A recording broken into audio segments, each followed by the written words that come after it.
Greetings, greetings. Sending you some warm, positive vibrations. This is Body-Culinary, and I wanted to come on and just touch base with you. So there are some exciting things that are happening. First of all, I hope everyone is doing well. Before I forget, please remember if you'd like to subscribe to the channel, if you find any value here, if you're interested in anything having to do with this, very fine Afro textured hair. If this is your situation, if you have issues with acne, if you're interested in cultivating a personal movement practice, and if you're interested in beginner gardening and whole living foods, plant-based, cruelty-free.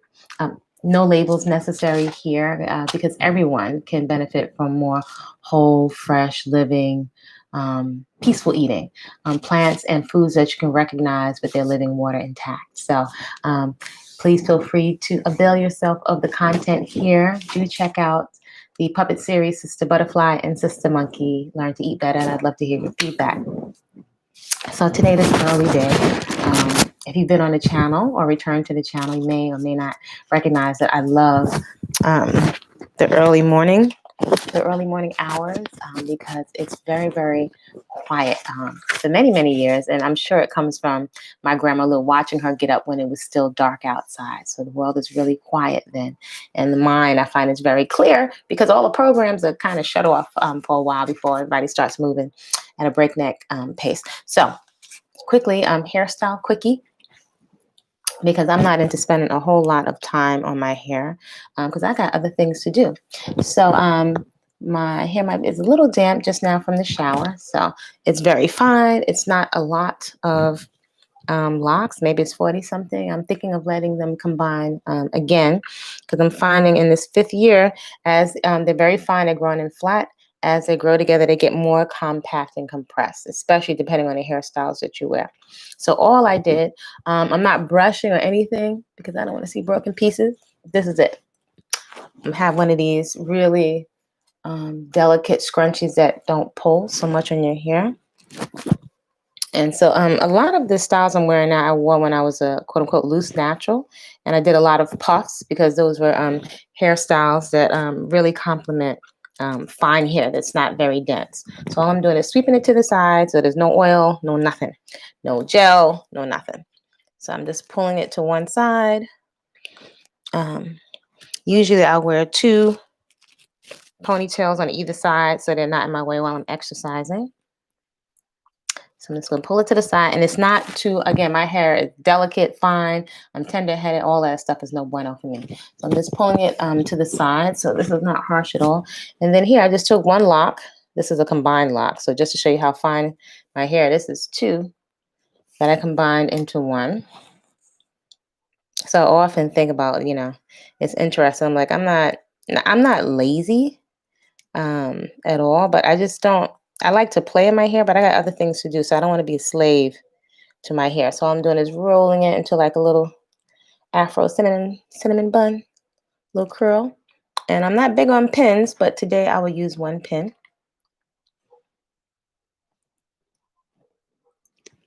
And I'm just going to stick it through the center and pin it. That's it. So this is it. Now, if I want to lay down, I could spritz it with water and tie it down with a scarf. It's still going to fluff out when I sweat from exercising. But for the most part, it keeps it off my back while I'm exercising. Yep. And that's it. So if my hair was loose natural, I would still pull it through one of these. And I would open it up in the center and maybe make one of those little a donut, or I would do a double strand twist, 2 or 3 double strand twists and pin them. So now I got a little bit more here. I can go around and make this into a little puff, but low maintenance. So that's really, really quick, and nothing is in my hair or when I'm sweating to contribute to acne. So that's my hairstyle quickie today. So something I was reasoning with this early morning as I'm starting to move around and clean. I've shared on this channel that I used to have really quite an intense case of acne, and consuming plant-based, whole, fresh living foods with the living water intact is what really cleared up my skin. I don't use any kind of products on my face. If anything, quite often the juices or foods I make, and I will put that on my face.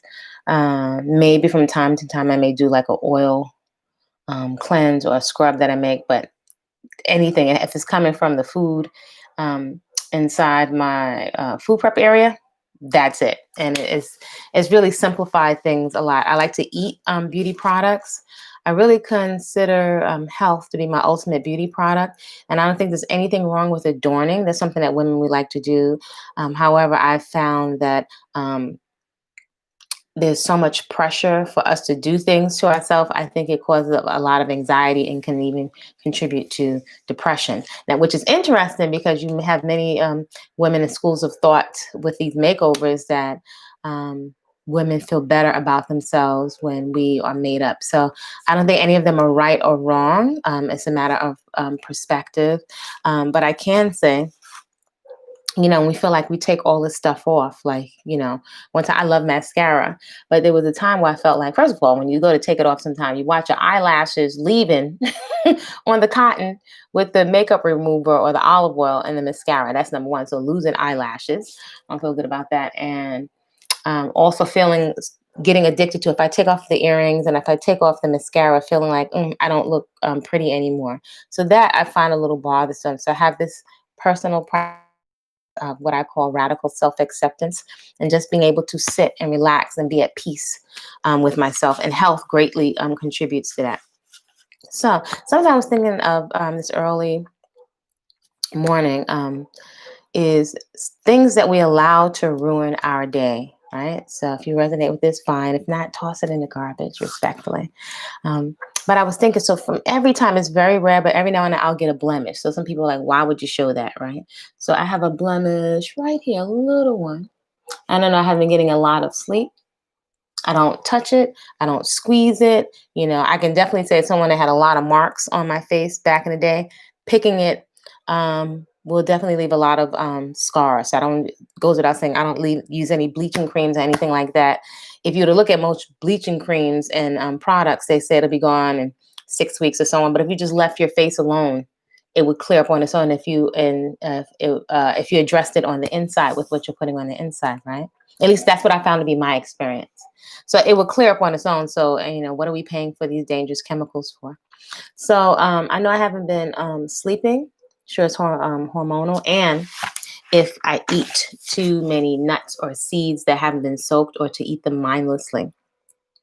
So that's human. I do share those things because these are things that we can really allow to ruin our day. And as I was moving around the quiet of the early day, I was thinking, wow, isn't that amazing? Isn't it amazing that we allow something to literally not only ruin our day, but dramatically affect our psyche? I think some of it's subconscious. I don't think we realize the impact of it. We feel like we got to get 20 million products when the body's constantly going through cycles of uptake and release, right? The body's cleansing and building all the time.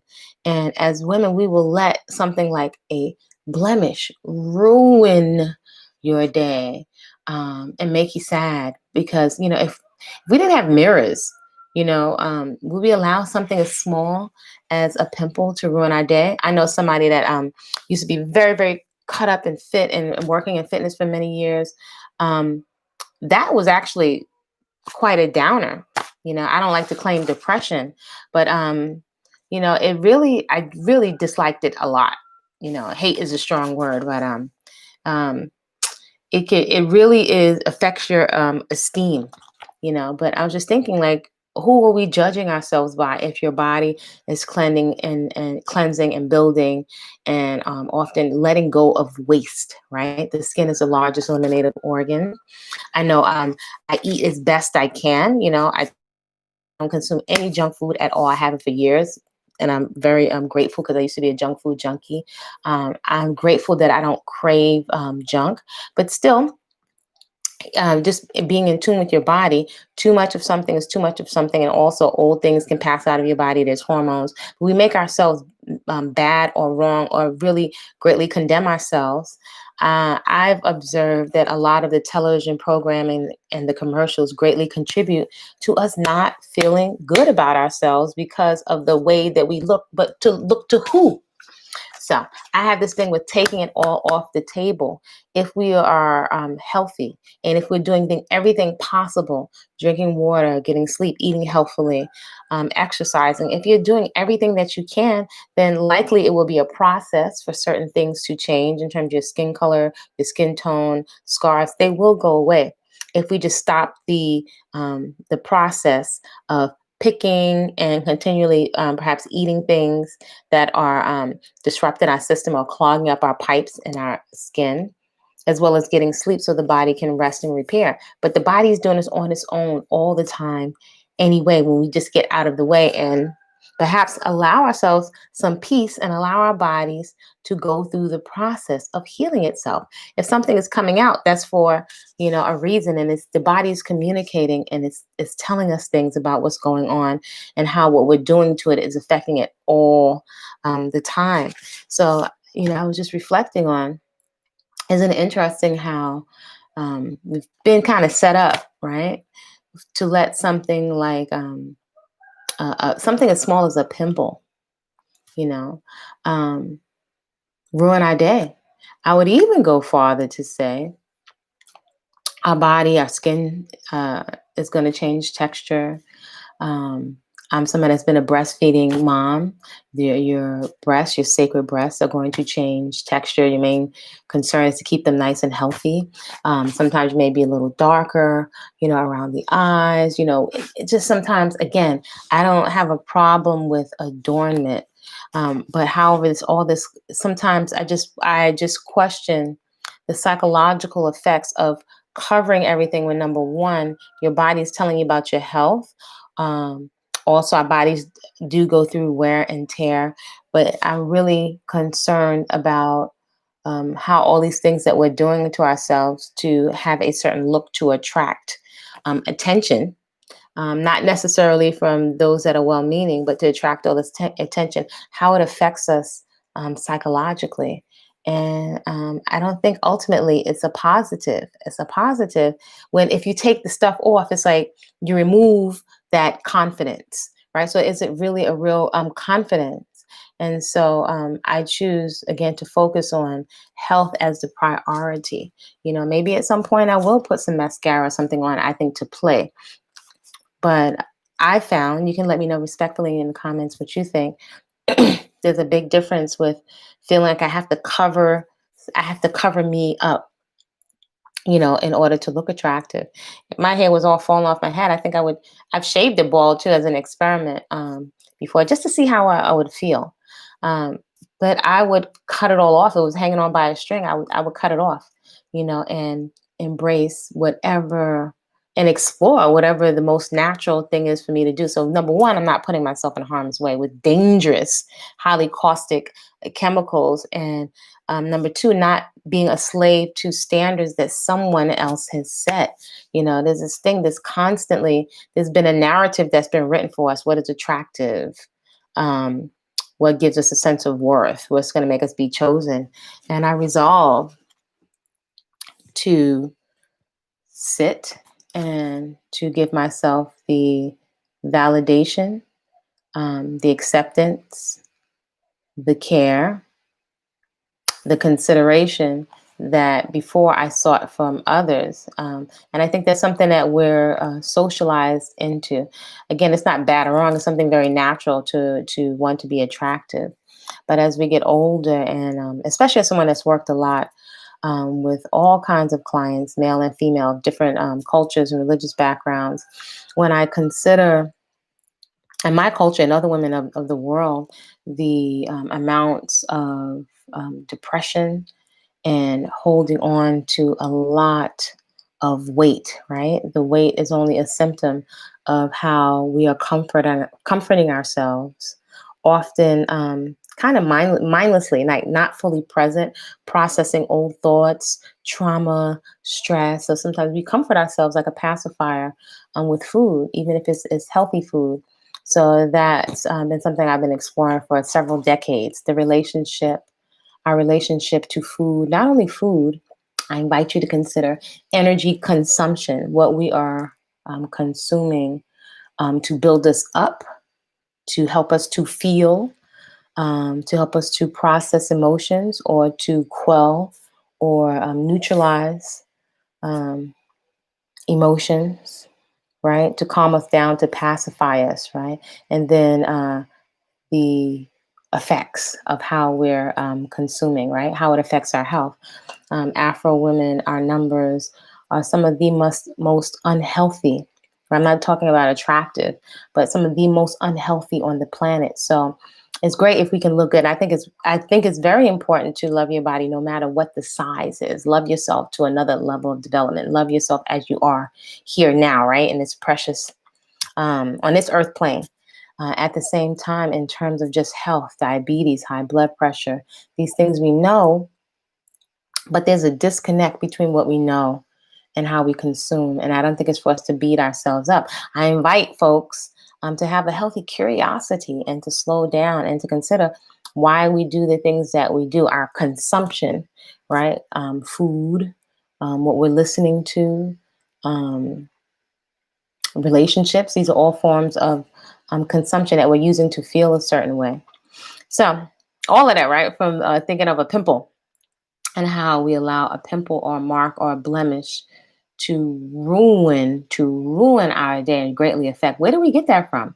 So I know we hear lots of words, conspiracy theories and so and so supremacy and programming, but if we think about it, I would say it's pretty accurate. Like if we think of like a computer disk, I don't know if I have a computer disk here, a small computer disk, right? But these computers, this brain is literally like this organ is a computer, and all the programming that gets put in here through our eyes, from the time that we're little, there are programs and instructions and ways of processing information that stay with us for a lifetime, right? And I'm crystal clear that it greatly affects and drives our actions. I don't know if you've ever observed that certain love songs, like if I was listening to Phyllis Hyman or Al Green, or some of them soulful Black love songs, I realized at a certain age, at a young age, that as a young woman, like a lot of these songs were messing with my emotions. As much as I love the music,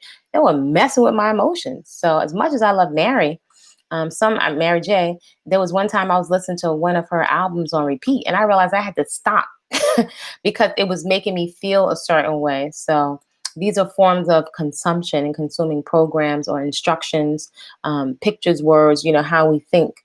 We're taking in instructions that drive our behavior, right? A lot of how we behave is from the subconscious, right? So I'm very sensitive to what I'm consuming and noticing. I make an effort to slow down when I can and notice how what I'm consuming is affecting my behavior, because it does not make sense for us to put ourselves in harm's way with what we're eating, how we're relating, intimate relations. Quite often we're engaging in a lot of self-sabotaging behavior. Doesn't make sense, right? It's not logical. So it's definitely something to be said for trauma, which I'm sure most humans, most of us will experience at some point or another. But how we process it, how we subconsciously try to resolve it, is all going to play out in our energy consumption, right? Food, or what we are taking in to nourish ourselves and make ourselves feel better. And so I also want to touch on, I definitely think there's a necessary contrast, right, between minimalism, right, easy, loving yourself, accept radical self-acceptance, and adornment. I don't think they're necessarily diametrically opposed. Again, I invite folks not to follow anybody, not me or anybody. I think that can make us a little crazy, right? And I'm anxious to, if you find something that resonates, that's fine. But to follow people, kind of like on a whole stroll, follow one religion to one personality to one YouTuber or another. You may find something that looks familiar that resonates. That's fine. But I invite you to really sit in your own radical self-acceptance and in your own journey, There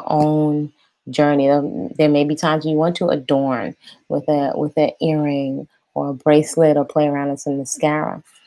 But perhaps note if you don't feel good when you take these things off. So it's perhaps something to explore, um, with the end goal being, at least over here, peace of mind and relaxation, a calmness while so much is competing, for our attention, our brain space, our dollars, our energy, our allegiance, our vote. So much is competing to get in there to give another set of programming and instruction.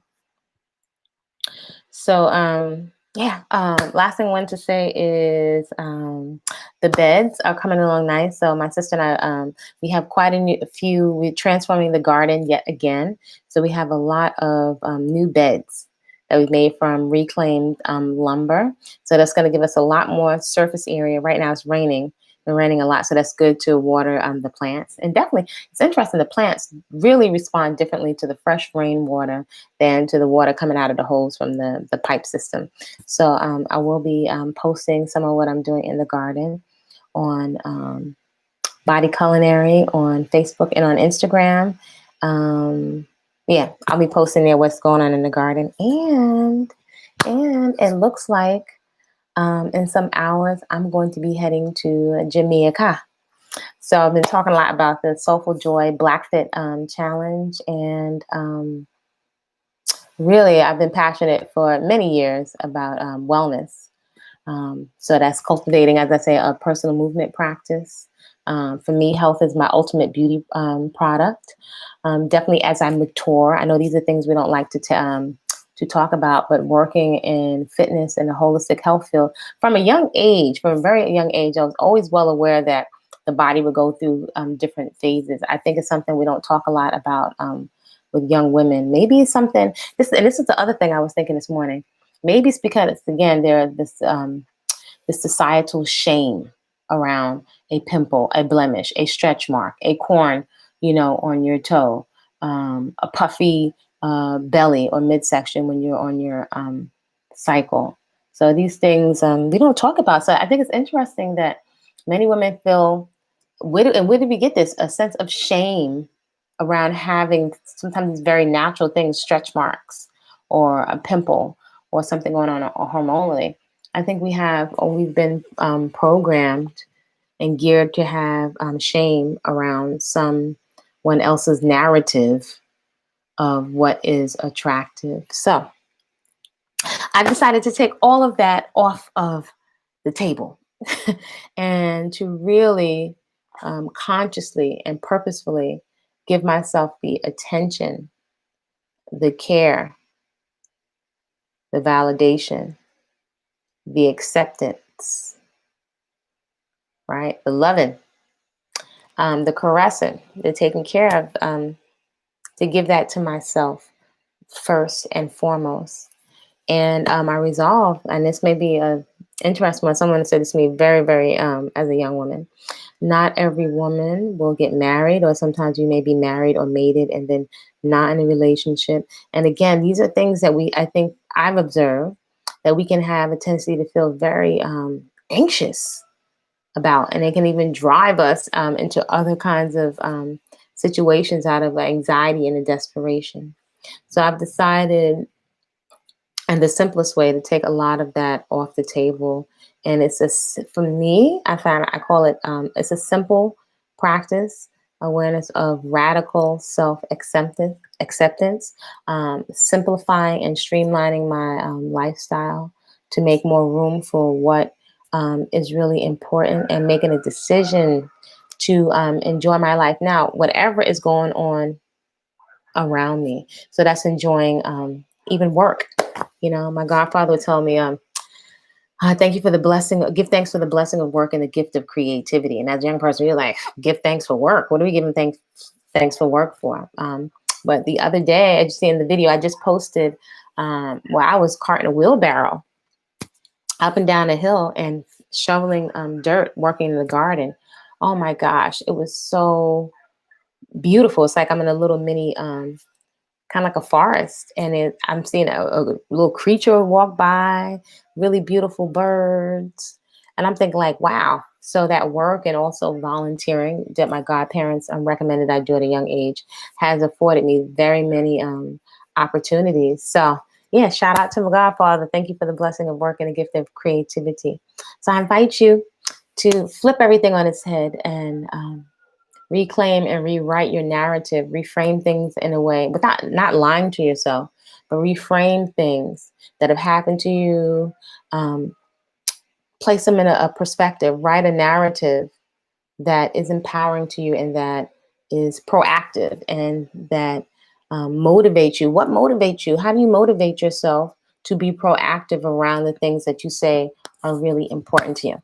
So that's all for today. I don't want to go on too long. If you're interested in cultivating a personal movement practice, if you would like some assistance in transitioning to whole, fresh living plant foods that's not processed at all, except you do processing at your own hands, right, in your own house, but things that are water rich in content, beautifying eating, and starting a garden, you're welcome to reach out to me via the website. There are also numerous tools over there and workshops, healthy eating for men, food preservation and preparedness, starting a garden, all that good stuff. And if you'd like a consultation, if you've been dealing with a lot of acne and you want to do it with just the foods and your lifestyle, feel free to hit me up with the email over at the website.